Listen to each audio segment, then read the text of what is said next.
Hello, my dear viewers. The previous video sparked your reactions, and I decided to continue the topic of conflicts. Many of you asked the question, how can you avoid getting involved in a conflict? Let's try to figure this out together. So when we talk about conflict, we always refer to two opposite sides, and one of them will come out either as the winner or the loser. And in order to understand the essence of conflict, we need to turn to the beast world. Let's imagine that two animals meet and for some reason they are in conflict. It could be over a potential mate, over a scarce source of food, over a piece of territory, or perhaps even over their specific place in the social hierarchy of the pack. And then these two beasts begin to fight one another.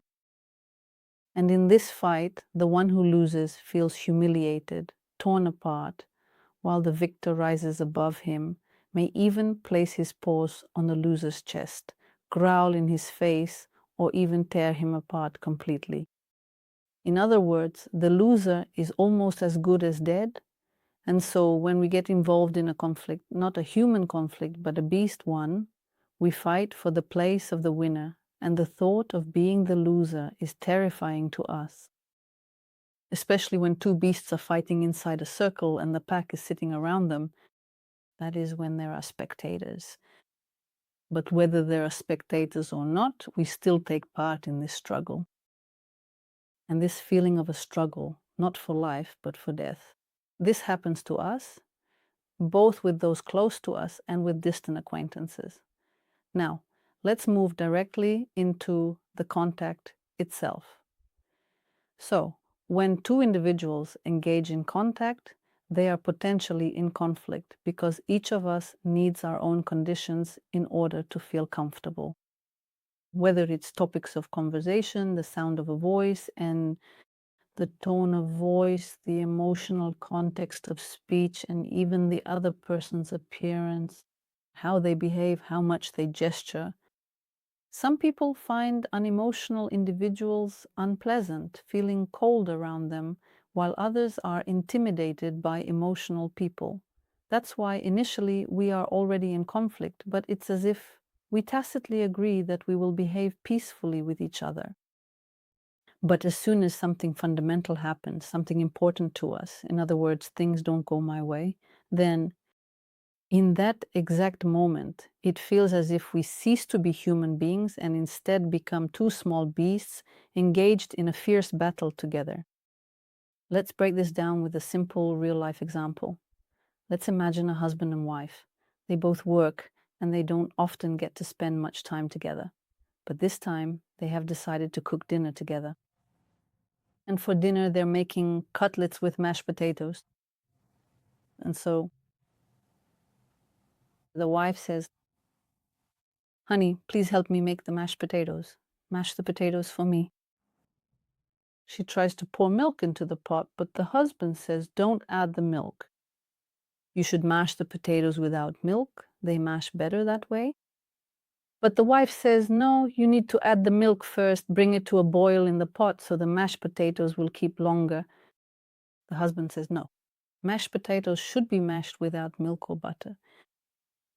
And I'm telling you this now in a calm tone, but in real life, it doesn't happen that way.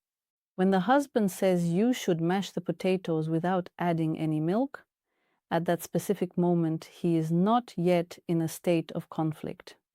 But when the wife refuses to agree or go along with this particular scenario, that is exactly when the conflict begins. This happens because if someone disagrees with us, or if they simply do not want to do things the way we believe is right, we often perceive it as a personal affront or a direct attack. In other words, the other person now becomes the attacker. They are attacking me personally, and in such moments, we rarely stop to think about where we even got the idea that this is the right way. But it seems to us like some kind of unwritten law, some postulate handed down from above, which we simply cannot break. We just can't. And there is no conflict. When the husband says, "Don't add milk," there is no conflict. But a conflict may arise if the wife behaves in the following way. I brought over the step stool.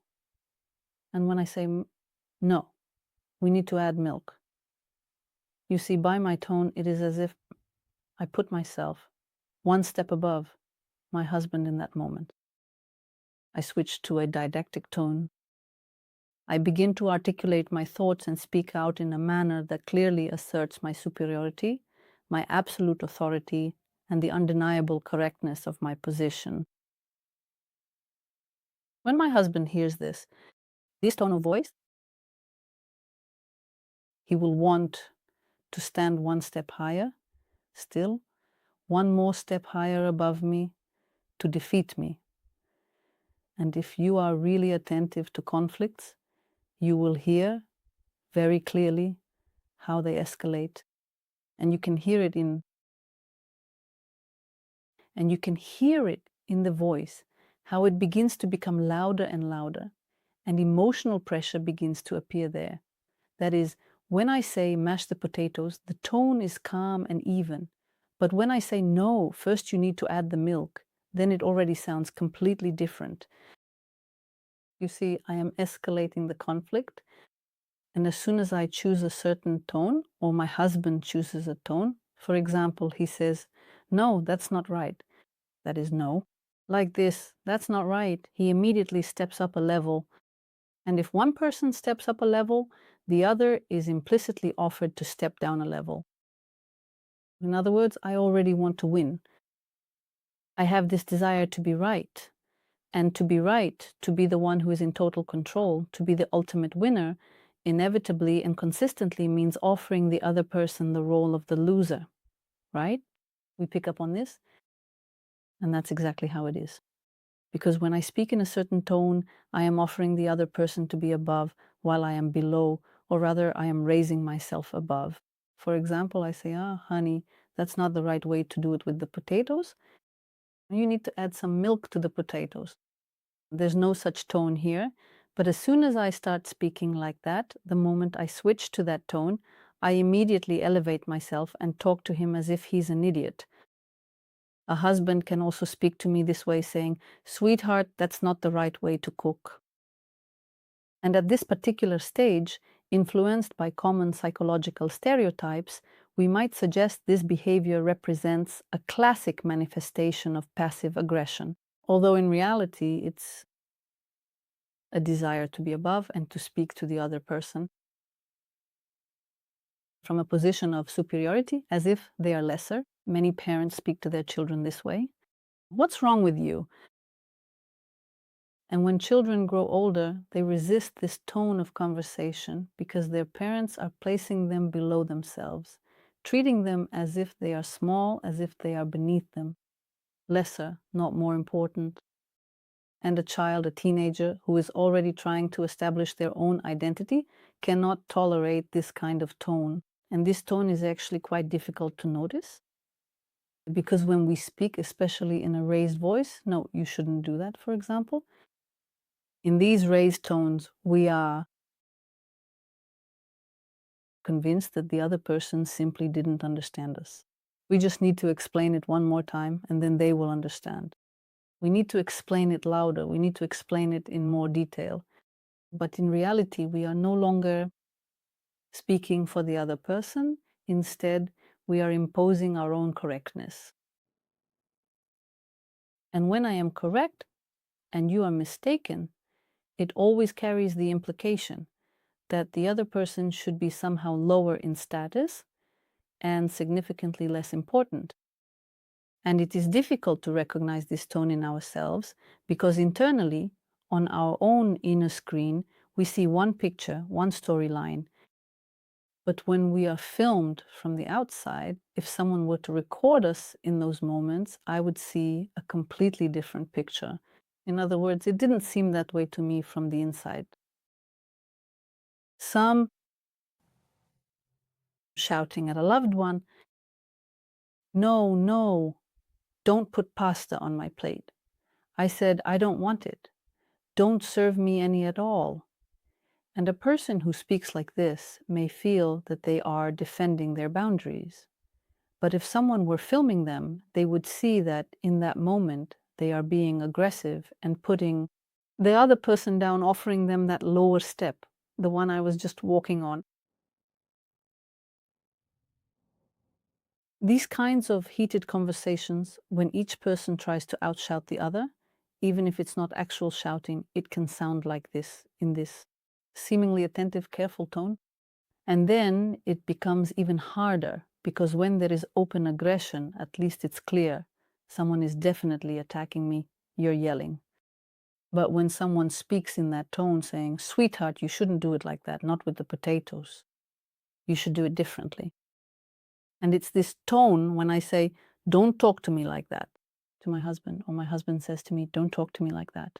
When you say, don't talk to me like that, the person might respond, "What did I say? What did I say that was wrong?"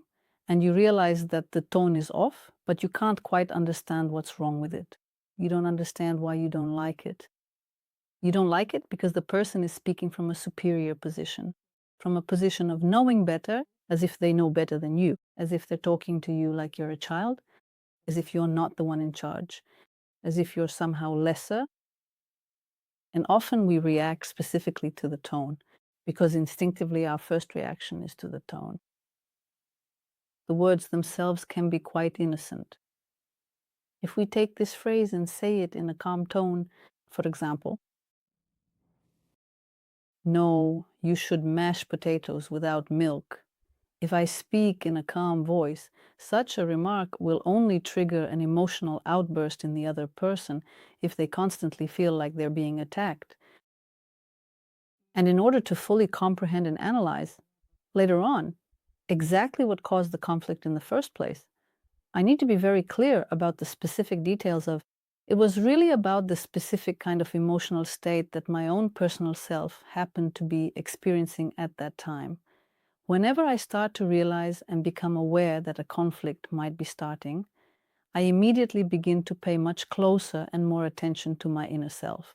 I realize that the atmosphere here is already becoming tense. In this heated environment, it's very helpful to be aware of what you're feeling right now, of what's happening to you. Are you perhaps taking that extra step just to prove something to the other person? Are you holding back your desire to win? And sometimes conflicts can arise over the smallest things, even trivial matters. Sometimes it happens over fundamental issues, but an irreconcilable conflict arises precisely when each person wants to come out as the winner, not to find a solution to the problem, but specifically not to be the one who loses. Not to be that beast that runs away with its tail between its legs. And in this way, an ordinary kitchen where a husband and wife decide to have dinner together, to spend time and talk, can turn into a branch of hell. The kitchen becomes a kind of infernal tatami where a struggle takes place.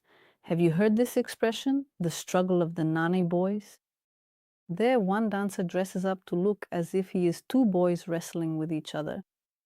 And in this conflict, if both spouses do not realize what they are doing right now, that they are like two animals fighting, each wanting to win, or like two colleagues fighting, or two partners, or even two friends. If they fight like this, then it becomes unclear. It's no longer clear what started it all. The essence of the problem is lost. The issues remain unresolved, and instead there is this merging and entanglement. Precisely in this struggle, and to avoid falling into conflict. Transpersonal goals can help us. I noticed that you asked in the comments, what exactly is a transpersonal goal? Well, for example, it's when I choose not to enter into conflict with a colleague because I want to preserve a certain atmosphere at work. When I realize that this quarrel would be harmful both for the team, for myself, and for my relationship with this person. In other words, when I think in terms of something greater than just myself, for example, I think about the team as a whole, or I think strategically considering how things will be in the future, or I think in terms of the concept of family, when I understand that my relationship with my husband is a family. It is a space that is greater than just me, greater than just him, a place where we both live together, or with a partner. I realize that I need to look for a solution because otherwise I will simply be creating more enemies. Many people who are unable to control their primal urge to win end up leaving behind a lot of enemies. And this kind of conflict, where people stop communicating altogether, is precisely the result of that desire to win and the feeling of being humiliated when you lose. This is an entirely primal part of our nature. Also, when a person lives in resentment, that is actually a postponed victory. In other words, I take offense because I believe I am right. I break off contact, but deep down, I know that I am right. And this whole right or wrong dynamic, my sense of being right becomes equivalent to being the loser. If you observe people in a discussion, you can see how they communicate normally at first, but then they lock horns, insisting, no, I am right, I am more important. And because of this tone, the overall conflict escalates. Sometimes people, this is especially clear on social media, when they write comments, you can really see it. For example, a blogger shares an idea meant for everyone, but then someone in the comments starts attacking the blogger personally. In other words, they begin to insult the blogger. They don't even realize that this person is sharing ideas meant for everyone, but it seems to them that they have been attacked personally, so they feel the need to attack the blogger personally in return.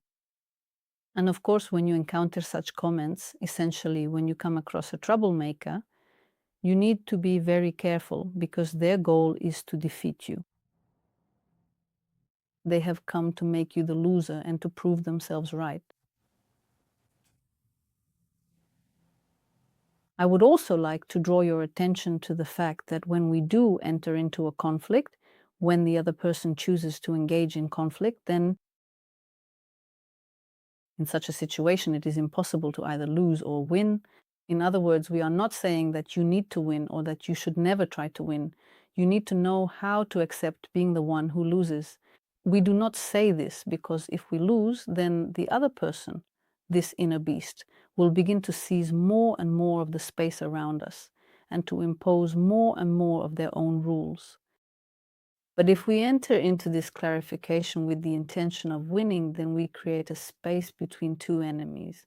That is why, in a humane way, resolving conflicts means clearly marking your own boundaries. That is, you say, I don't like the tone you're using, you say this calmly. Here, it is important to be sure that you are not speaking from a position of superiority, not speaking with the desire to win. And the other person, if you have not been drawn into their conflict, and it is important for them to pull you in because they have already become a beast, and a beast needs another beast. If he tries to torment you as a person, but if we're not talking about psychopaths, just regular people, then this fervor will eventually fade. In other words, the escalation of conflict will only make people forget themselves even more. And this is the peaceful resolution of conflict. This is the topic of my upcoming research and videos. And let me remind you that the recording of the webinar Self-Reflection is available in English. We will be talking specifically about how our self-esteem gets wounded by other people's words and how this inner beast awakens in us, wanting to win, and about recognizing wounded self-esteem. So I invite you to join us, and let me remind you that you can also get my first book, False Self, True Self, about the inner world of the personality. This will allow you to observe the inner world of a person from the inside. If you read this book thoughtfully, it will be as though you are undergoing your own psychoanalysis. So check the description, and as always, I would like to ask you to share in the comments your own strategies for avoiding conflict with others. Share your knowledge, and see you soon.